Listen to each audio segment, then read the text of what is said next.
नमस्कार, सत श्री अकाल, राम राम सा, खमागणी वणक्कम, प्रणाम। आप सभी का ऑल्टरनेट मीडिया में फिर से स्वागत है। मैं आपकी होस्ट कारती देवी। हमारे साथ जुड़े हुए हैं प्रारब्ध से संदीप आर के सिंह जी। और मुद्दा बड़ा इंटरेस्टिंग है। इंडिया टुडे में भूचाल मचा हुआ है। हमने पहले भी एक एपिसोड किया था, पर अब बहुत सारी डेवलपमेंट आ रही है। लग रहा है इंडिया टुडे बिकने वाला है और इसका कनेक्शन बहुत कुछ तहव्वुर राना तक पहुंच रहा है। कैसे समझते हैं संदीप भाई? A very warm welcome on the show. Let's get started. नमस्ते गायत्री जी, आपके दर्शकों को भी नमस्कार। लोगों को हो सकता है कि ये कॉन्स्पिरेसी थ्योरी है या जबरदस्ती के हम कनेक्शन बिठा रहे हैं, but I tell you one thing, Delhi media has always and always been associated with anti India narrative. हम सिलसिलेवार तरीके से चलते हैं। सबको याद होगा भी तहव्वुर राणा के बहाने से जो है 26/11 की बात आ रही कि कैसे बरखा दत्त लाइव रिपोर्टिंग कर रही थी। ये सब सबको पता है, ठीक है। इन लोगों ने ये सो कॉल्ड किसान आंदोलन के टाइम पे क्या किया, राजीव सरदेसाई ने क्या किया, झूठी खबर फैलाई कि पुलिस की गोली से एक किसान मरा है, जबकि पुलिस लाठी भी नहीं चला रही थी, वो अपने ट्रैक्टर जला के मर गया था। खालिस्तानियों को किसान बताने का काम किसने किया? दिल्ली मीडिया ने।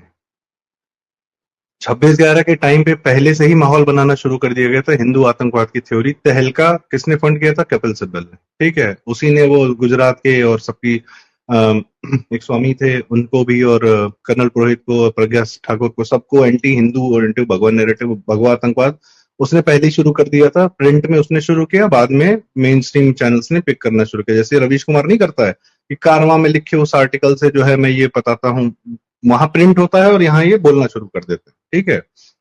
ये पूरा पूरा घुमा फिरा के 2-3 anti Indian narrative. Shaheen Bagh देखिए, सीए के बारे में मेन स्ट्रीम मीडिया ने बात नहीं की कि भैया पाकिस्तानी हिंदुओं के बारे में किसी आज तक मेन स्ट्रीम मीडिया पे आपने सुना कि कितनी बुरी हालत में वो रहते हैं पाकिस्तान में। भारत जब आते हैं तो उनके साथ क्या होता है कि गहलोत सरकार उनके जो टीन के झोपड़ी भी गिरा देती है। कोई मेन स्ट्रीम मीडिया बात नहीं करता पाकिस्तानी हिंदुओं के बारे में। अगर करेंगे तो फिर सीए की जरूरत समझ में आने लगेगी। सीए की जरूरत समझ में आने लगी तो मुसलमान जो सड़क पे उतरा सीए के अगेंस्ट में, वो जस्टिफाइड नहीं होगा। मुसलमानों को बचाने वाले सारे का, मुसलमानों के कुकृत्यों को, कुकर्मों को बचाने के लिए मेन स्ट्रीम मीडिया सदैव तैयार रहती है, क्योंकि मुसलमान वोट बैंक जो है एक करप्ट और वीक कैरेक्टर का आदमी जो है वो सत्ता में लाती है। ऑल ओवर इंडिया ये एकदम सत्य है। और वो करप्ट और वीक कैरेक्टर आदमी एकदम सूट करता है दिल्ली की मेन स्ट्रीम मीडिया को। For example Kejriwal.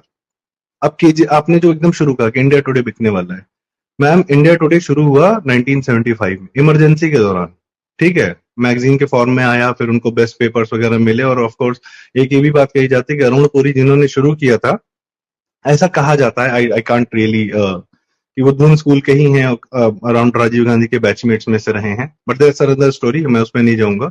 But the point is कि अरुण पुरी के पिताजी क्या करते थे? अरुण पुरी के पिताजी थॉमसन प्रेस चलाते थे, और इतनी ही खबर है बस विकिपीडिया पे। इतने बड़े आदमी के पिता के बारे में कोई जानकारी नहीं। थॉमसन प्रेस एक समय में, खैर पीछे जाएंगे तो इट वाज मोर लाइक कि जो अंग्रेजों का जिसने जिसने साथ दिया, they had a very good time in Lutyens Delhi. चाहे वो भगत सिंह के खिलाफ गवाही देने वाले लोग ना, चाहे। Coming back to India Today, 1975 से लेकर टिल 2025, जब तक केजरीवाल रहा दिल्ली में, India today had a free run. India today had a free run. आज तक बनाया उन्होंने, सब कुछ किया, सारी चीजें की। एनडीडी भी बदनाम है ज्यादा। बदनाम तो खैर सही कारणों से ही था, प्रणव राय और रवीश कुमार, वो पूरा गैंग था ही था, श्रीनिवासन जैन वगैरह। पर सटल होके अपने आप को न्यूट्रल दिखा के जैसा नैरेटिव इंडिया टुडे ने पब्लिक में, जनता में दिया है, एंटी इंडिया नैरेटिव्स। दिल्ली दंगों का जो ताहिर हुसैन था, सबसे पहले उसने अपना इंटरव्यू किसको दिया? राजीव सरदेसाई को। कहां चला? India today. आप लल्लन टॉप वालों को देखिए, वो भी इंडिया टुडे ग्रुप का है। सौरभ द्विवेदी और उसके जितने चेले चमटे हैं, वो सारे के सारे हाईली लेफ्टिस्ट हैं। हाईली लेफ्टिस्ट, उनसे कोई राइट विंगर या कायदे का आदमी बर्दाश्त नहीं होता।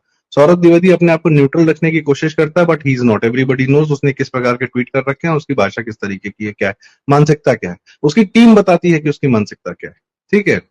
आज तक रेडियो पर ये तीन आते हैं, तीन ताल वाले।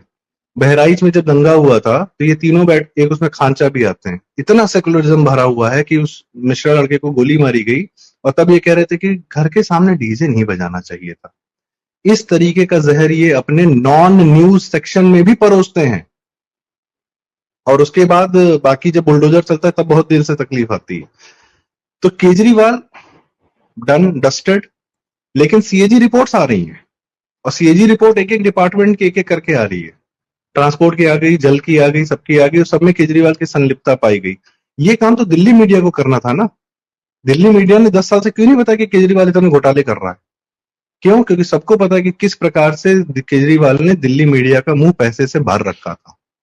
और सबसे ज्यादा पाने वाला कौन था? ये तो सीएजी रिपोर्ट मीडिया की भी आएगी कि कितना ज्यादा अपने संपर्क अभियान या सूचना जनसूचना के माध्यम से कितने पैसे किस मीडिया को दिए, ये खबर भी आने वाली है। और इसलिए इंडिया टुडे छोड़ के भाग रहे हैं शिवरूर और आपके राहुल कंवल एंड ऑल। बाहर पैकेज ऑफ कोर्स एनडीटीवी का भी अपना एक मोटिव है कि हमारे पास चेहरे नहीं है, चैनल तो अपने पास है और हमारी रीच है, ब्रॉडकास्ट है, उनको चेहरे चाहिए, फाइन।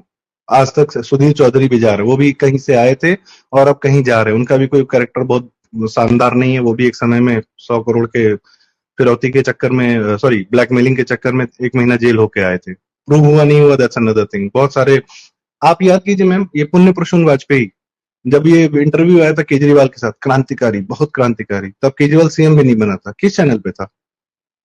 इंडिया टुडे पे था। वो क्लिप बाहर आई पुण्य प्रसून वाजपेयी के साथ के खिलाफ, इंडिया टुडे ने क्या एक्शन लिया? कुछ नहीं। ठीक है।